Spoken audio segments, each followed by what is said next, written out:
Welcome to a Foxy Tech Tips tutorial on logging out of your HouseParty account. If you find this tutorial helpful, please consider subscribing to my channel and liking the video. This is super easy to do, so let's get started. I'll show you how to do it both on mobile and desktop, starting with mobile. From within the HouseParty app, tap on the white smiley face button at the top left of the screen. Now tap the settings icon from the top left of this menu.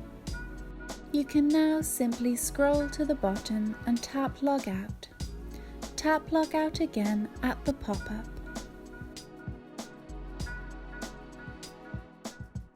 To log out of HouseParty on desktop, click the settings icon at the top left of the page. Now just scroll down to the very bottom and you will see the Logout button. And that draws an end to this tutorial. Please like the video if you found it helpful and subscribe to Foxy Tech Tips for more HouseParty tips and tricks.